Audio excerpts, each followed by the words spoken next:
Hello and welcome to Managing Teams in a Virtual World, a presentation by the PDU podcast and Core Performance Concepts. This presentation has been divided up into 3 modules, and at the beginning of each module, I'm going to give you a quick overview of what you'll be seeing in this module, and at the end of module 3, we're also going to take a look at a few actions that you can take with recommended podcasts, recommended books, and recommended online resources. So let's do the You Are Here. In Module 1, that's the module that you are viewing right now, we'll do first some housekeeping and then we will learn how and where virtual teams fit into the world of PMI and the PMBOK guide. That is then followed by a deep dive into human resources management, and we end with highlighting the differences between virtual and global teams. Module 2 opens up with a detailed discussion of the 5 steps of team building, which goes from building relationships to measuring objectives. Then Diane continues with the topic of co-location and what to do when it's possible and when it's not possible. Diane continues this module with the topics of performance appraisal and then closes out with conflict management and how to do this properly in a virtual world.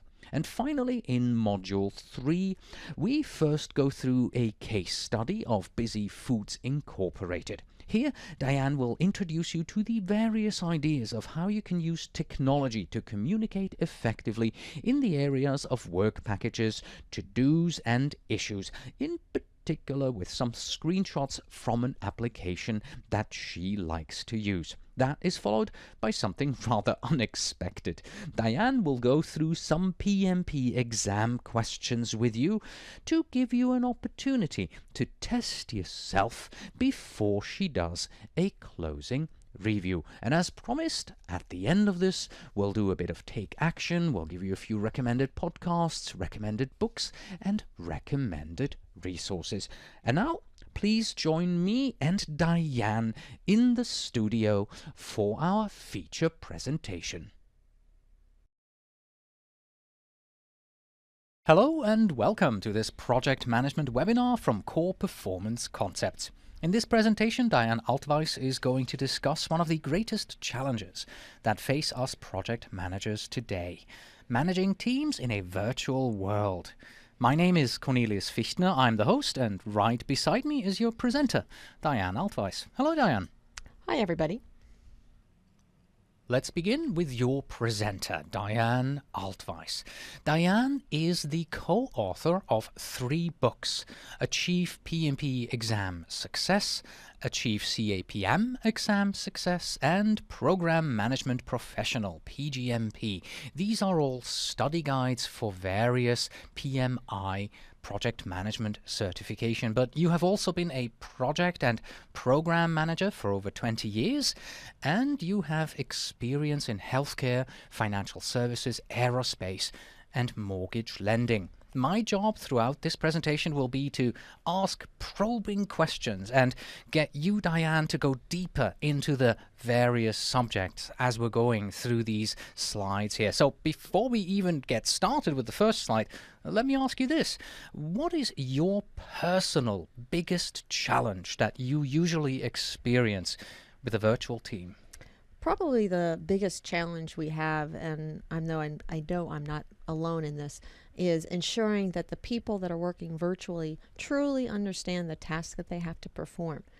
Because if you don't provide them with the appropriate requirements and details onto what they need to be delivering, you're not going to get what you're looking for at the end. We begin with a little bit of housekeeping. Diane, who is this webinar targeted for? Well, all of our webinars are targeted to the project manager, those that already have their PMP credential as well and are functioning in the role of the project manager, as well as those that don't have their PMP credential. We also want to provide information to anyone who wants a career path in project management so that they can improve their skills. And then finally, it's always good to understand project management, even if you're a participant on a project or maybe just a team lead. having that common understanding and common methodology will make your team much more effective. So we focus on all three areas. Obviously, we also have to talk about the objectives of this webinar. Diane, what are they? Well, we all know that technology is here to stay, and we also know that we no longer have the luxury of bringing our entire team together to work together side by side.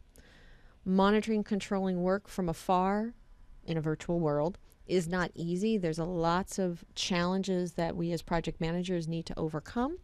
So what we want to do in this particular webinar is talk about some of the keys to successfully managing these virtual teams, how we can distribute and monitor work remotely, as I said earlier, with my largest challenge, and then what happens when conflict occurs in a virtual team and how do you address it? How are virtual teams addressed within the PMI standards? Well, in the latest version of the PMBOK guide, virtual teams is addressed within the human resources management knowledge area. It's actually specifically spelled out as virtual teams, and we're going to go into that in a little bit more detail in a subsequent slide. But what we're going to talk about in this session is talking about virtual teams actually in practice and assigning and distributing work. The PMBOK guide doesn't really give you a lot of that how-tos. So we're going to cover virtual teams in practice, and we're also going to cover monitoring, controlling and managing conflict of virtual teams. You mentioned the PMBOK guide on the previous slide. So where in the PMBOK guide in the latest edition are virtual teams addressed? For those in our audience that are PMP certified already, they'll know the knowledge areas in the PMBOK guide. The ones you see here on the slide right now, scope, time, cost, quality, communications, and procurement, really don't touch on virtual teams in this edition. We anticipate that may be changing in the future. But right now, where you see virtual teams addressed either directly or indirectly would be in human resources. It's directly referenced. Integration and also risk, you'll see it indirectly addressed. And so when you think about virtual teams and how that is positioned with PMI, if you look at the prior version of the PMBOK guide, it was silent. And this time you're starting to see some recognition that project management has to deal with virtual teams. So a lot of what we're going to be talking about here today, realize it may not be directly addressed in the PMBOK guide. We're going to be providing you some information on how to deal with virtual teams, but in a couple of minor cases, you'll see it directly referenced. And like we talked about in the last slide, human resources management is where virtual teams is specifically spelled out. So let's step back here a second and talk about what is human resources management so that we understand where we're going. The purpose of human resources management is to organize, manage, and lead your project teams. And I'm going to underscore lead because I'm a firm believer in the fact that project managers are leaders. And they're leaders in their teams and they're leaders in their organization. If you look at the PMBOK guide and you compare where human resources management fits in that PMBOK guide, those processes, all of the processes, fit within planning and executing process groups. For those who are new to project management, you've got 5 process groups: initiating, planning, executing, monitoring, controlling, and closing. And for those that are familiar with the old guide, you'll note that no longer does human resource management fall within monitoring, controlling. And that's because PMI has identified that managing the team, it's about managing the team as an executing process, not about managing the project. And let me explain that a little further. If you think about monitoring, controlling your project, you're looking at how is your project performing to the outcomes and expectations of the project. It's not about how is your individual team members performing. What they want you to understand is that monitoring, controlling is about managing the project through the execution of managing your team. And so that has been a shift in the focus within the PMI PMBOK guide. And so from human resources management standpoint, we are only looking at planning and executing, and we're trying to organize, manage, and lead those teams to success. This slide here continues the discussion of how human resource management fits into the PMBOK guide. What do we see here? Well, these are the 4 processes within human resources management. So there's plan human resources management, acquire project team, develop project team, and manage project team. And if you note that we've got it segmented in those processes that are part of the planning processes, those processes that are part of executing. Below this that you see on your screen now are the tools and techniques that are applicable to managing virtual teams. I purposely did not put all the tools and techniques on this slide. But what we're going to talk about in upcoming slides here is how virtual teams are used under the acquire project team process. Underneath develop project team, we have a tool and technique called co-location and building, team building. Under manage project team, we have a tool and technique called observation and conversation, conflict management, and project performance appraisal. So we will touch on each of these tools and techniques as we progress here today. When people see this slide, first thing that may happen is, well, where are the tools that I'm used to? Where's the phone? Where are collaboration tools? What about online project management tools? What about emails? Where do these fall within the framework of this particular slide here? Well, several of them that you mentioned are actually not human resources or tools. They're actually communication tools, such as email or phone or some of the online PM tools. Collaboration tools and online PM tools, you can look at them as either communication methods, but they would be underneath these processes. Oh, I see. So, for instance, a collaboration tool would be something that you use for team building, and a collaboration tool can also be something that you use for conflict management. Possibly, yes. Absolutely. Where do you see the primary area where we project managers need to put our focus, our attention on when it comes to working with virtual teams? Well, Cornelius, let's talk about what the definition of a virtual team is and make sure that we understand that it's not necessarily that people are working across the globe in different time zones. A virtual team can be as simple as somebody working from their home 30 miles down the road. So what we need to do, regardless of where those individuals are located, is spend a lot more time putting together our detailed communication plans. That area is significantly more complex the more people you have outside of your physical location. The second thing we want to address is that it's so easy to let issues stagnate or just kind of sit out there in limbo. From a project manager's standpoint, you really need to make sure you tackle issues aggressively.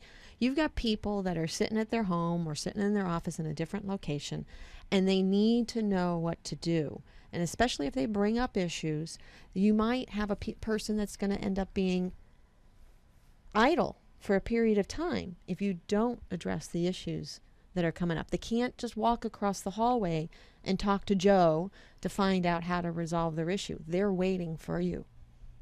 The third thing we have to do when we're talking about virtual teams is spend more one-on-one time with those team members. Now, unfortunately, like we said earlier, can't always bring them into the office, so that means you have to use some of those other communication tools. Email, online collaboration. Absolutely. How do you stay in touch with that individual? One of the challenges that people complain about a lot is they never seem to get that personal connection with the people that are working remotely.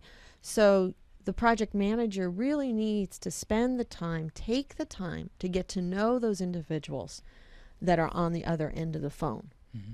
I tend to put a little bit of my personal life into my emails for that. So when I have virtual team members, and the first mail that I send out on Monday morning doesn't start out with, "Hi, where's the task that was assigned to you?" It starts out with, "Hi, I had a great weekend. My wife and I went to Disneyland. We enjoyed ourselves. Here's a picture on my Facebook page." So that I'm able to give a little bit from myself and build the relationship that way. Absolutely, absolutely. And those little efforts, they're not a lot of effort. It's a little effort to try to reach out to those individuals that are working remotely, because sometimes they do feel alienated.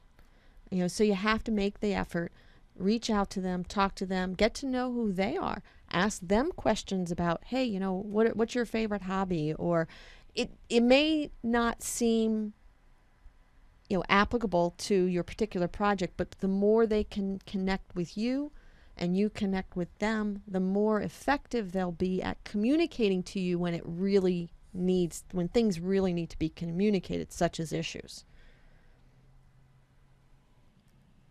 We're now getting into the global teams here on this slide, but isn't that practically the same except that they're further away?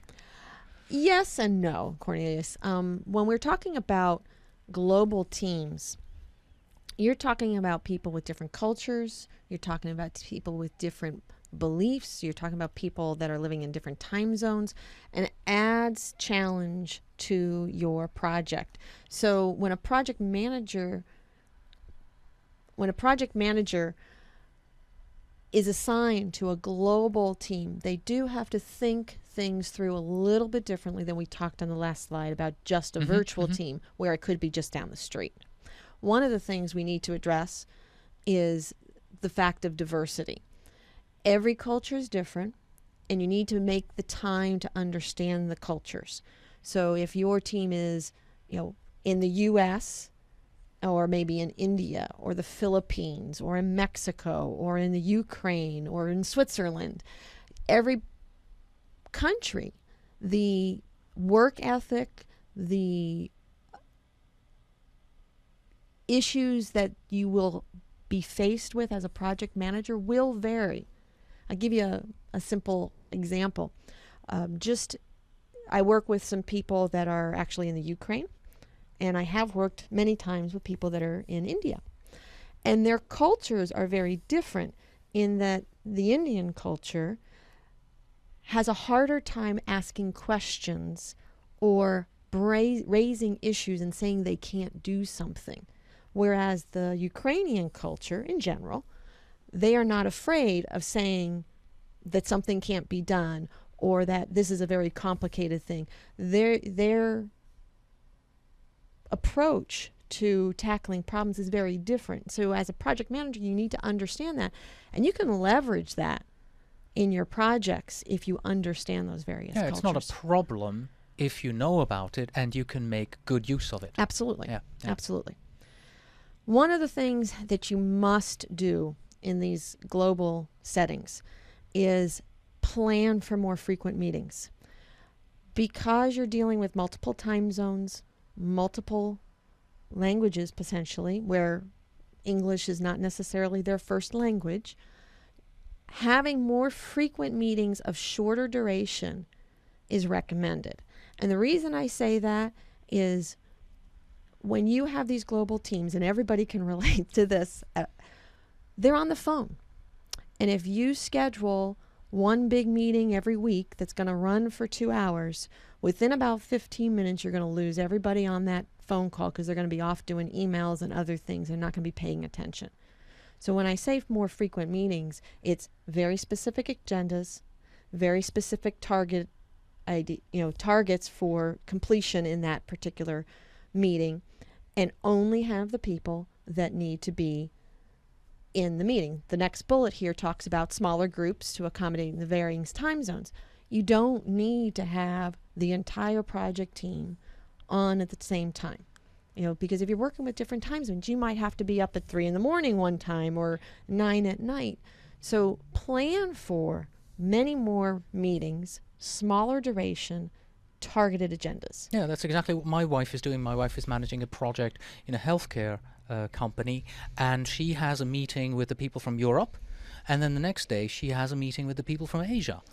Gives her a smaller group, she can address these issues of the individuals better, and the people from Asia don't have to stay up until midnight to be part of the meeting if Asia and Europe were together. Right, and then if there was something that the Asia group was impacting of the European group, then you set up a meeting just for that particular issue that needs to be addressed. And then you're not having people every day having to get up at, or stay up late.